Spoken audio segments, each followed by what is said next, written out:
Back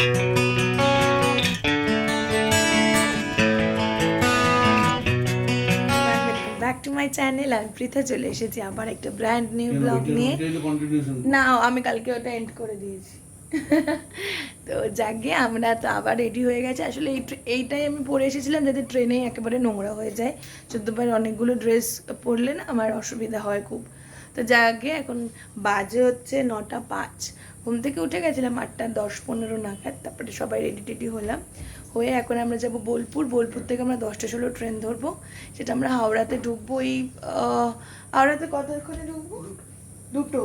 দুটো নাগাদ ঢুকে যাবো হাওড়ায়। তো তারপরে আমরা ওখান থেকে ডিরেক্ট প্রসেনিয়াম চলে যাব।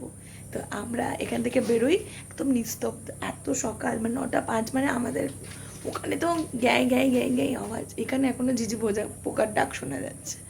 তো এই নিস্তব্ধতার জন্যই কিন্তু আমার মনটা খারাপ লাগছে। আবার বোলপুর ছেড়ে চলে যাব, আবার আসবো অবশ্যই, কিন্তু এই বারবার যাই, বারবার মন খারাপ লাগে। তো সবাই সব কিছু রেডি হয়ে গেছে, আমাদেরও ব্যাগ ট্যাগ সব একদম প্যাক করা রেডি, যা যা আছে আমাদের দলের যা যা ব্যাগ ছিল সব রেডি। আমরা এখন যাচ্ছি বোলপুর গিয়ে ট্রেনে উঠবো। তো চলো একবার বেরিয়ে ওখান থেকে তোমাদের বোলপুর যেতে যেতে তোমাদের সাথে আর্ট রিসর্ট।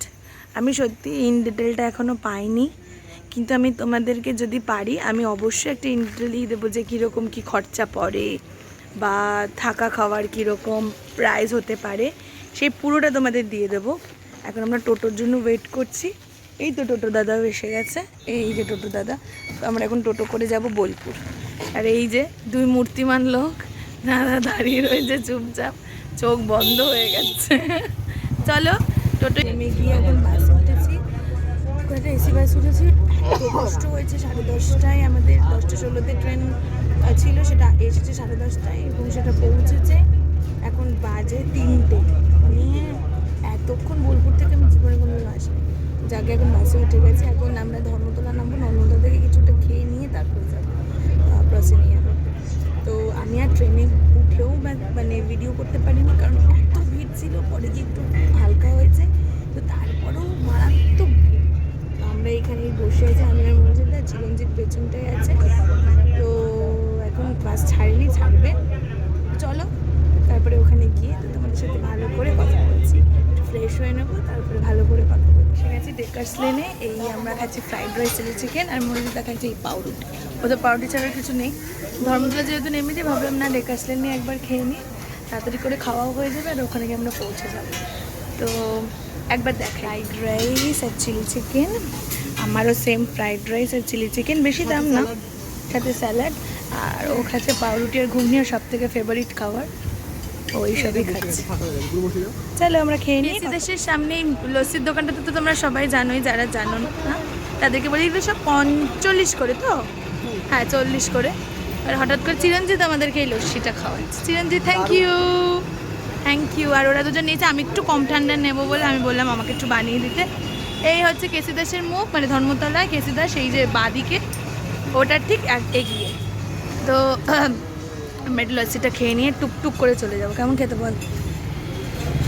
দারুণ, একেবারে প্রাণটা জড়িয়ে গেল। আরে আর ও তো আছে, লুকিয়ে খাবে, কাউকে দেখাবে না, যেন কেউ দেখে নিলে ওর খাবার খেয়ে নেবে, এরকম একটা ব্যাপার। সেটা মানে সবাই ম্যাঙ্গোই নিয়েছে। এই আমের টুকরোটা হচ্ছে স্পেশালিটি, মানে একদম থকথকে লস্যি। আমি অনেক জায়গায় শ্যামবাজারও লস্যি আছে বা কিন্তু এই লস্যিটা না একটা আলাদা স্বাদ আছে। আগে টুকটুক করে খেয়ে নিই, আমি আর লোভ সামলাতে পারছি না। হয়ে গেছে, এবারে আমরা কি করে যাব বুঝতে পারছিলাম না, কারণ বাসে যেতে হলে আমাদের দুটো করে চেঞ্জ করতে হতো, আর অটো ধরতে গেলে অনেকটা যেত। তা কাকা বলছে ট্রাম, আর আজকেই চিরঞ্জিত বলছিল যে অনেকদিন ট্রামে উঠি না। আর আজকেই আমরা ট্রাম পেয়ে গেল। কলেজে যখন পড়তাম তখন ট্রামেই যাতায়াত করতাম, কলেজ স্ট্রিটে বই কেনা বাইরে। তো ট্রাম দেখা যায় না, মানুষ চড়ে না। এই সময়ের দৌড়ত্ব, মানে এত দৌড়চ্ছে সময়ের তাগিদে, তাই যাকে একবার তোমাদেরকে ট্রাম থেকে আমাদের কলকাতা শহরটা আমার ভিডিওতে একটি স্মরণীয় দিন হয়ে থাকে।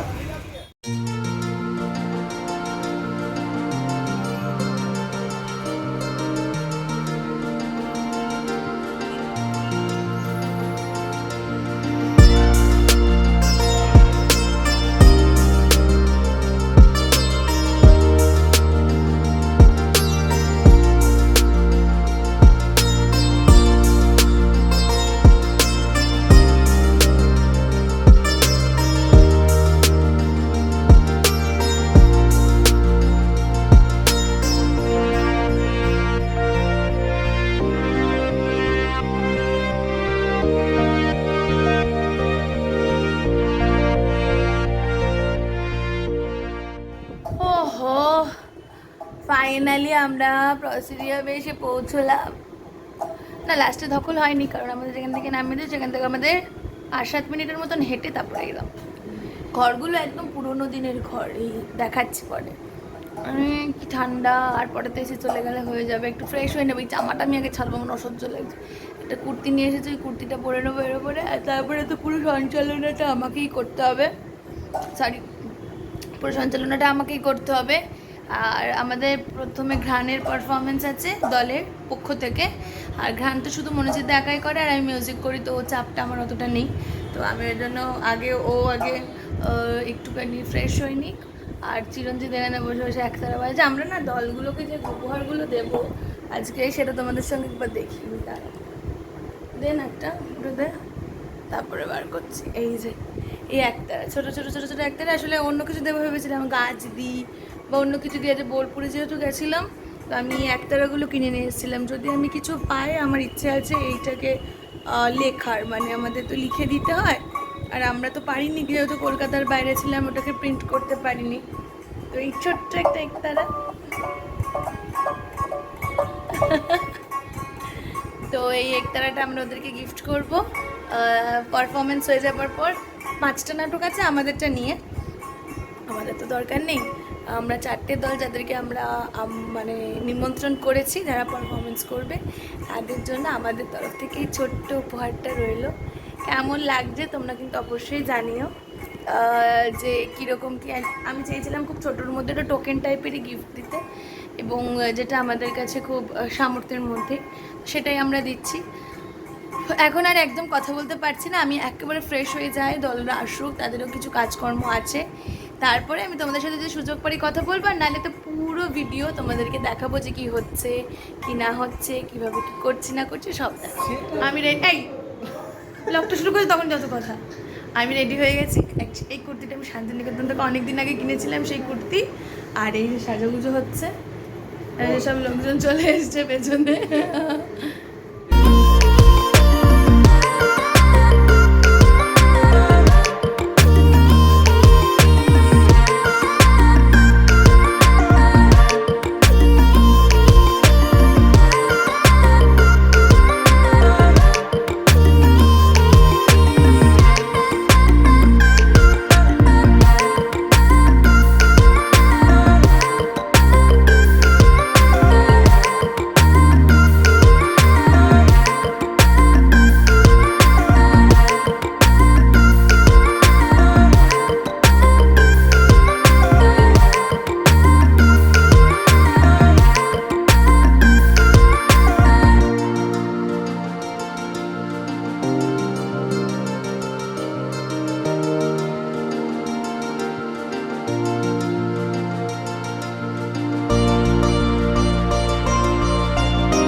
ফাইনালি বাড়ি এসে গেছি। বাস থেকে নেমে তারপরে আবার একটা অটোতে উঠেছি, তখন আর কিছু দেখাতে পারিনি। তারপরে বাড়িতে ঢুকে গেলাম। এসে আগে আমার ছোটো ছোটো যারা কাজ ছিল, একটু কিছু জামা কাপড় কাচা, স্নান করা, প্রচণ্ড টায়ার্ড লাগছে, এটা মন খারাপও লাগছে সাথে, যে 2 দিন ধরে আসলে একটা 2 দিন ধরে এই কি হবে না হবে এটার পুরো ফুল ব্লগটা আমি আলাদা আলাদা করেই দেবো। মানে বোলপুরের ব্লগটা আলাদা দেবো, আর আজকের ব্লগটা আলাদা দেবো। কেমন লাগলো তোমরা প্লিজ অবশ্যই লাইক করবে, শেয়ার করবে, কমেন্ট করবে, আর আমার চ্যানেলটাকে প্লিজ সাবস্ক্রাইব করে দাও প্লিজ। আমি যাতে আরও ভালো ভালো ভিডিও বানাতে পারি, আরও ভালো কিছু তোমাদের সামনে আনতে পারি, আমার থিয়েট্রিক্যাল লাইফ নিয়ে তোমাদের সামনে যাতে আরও ভালো কিছু ভিডিও আনতে পারি, তার জন্য তোমরা সবসময় আমাকে সাপোর্ট করবে। আর আমি জানি তোমরা আমাকে সাপোর্ট করবে, আর অনেক হাসি খুশিতে থাকবে। Tata, good night.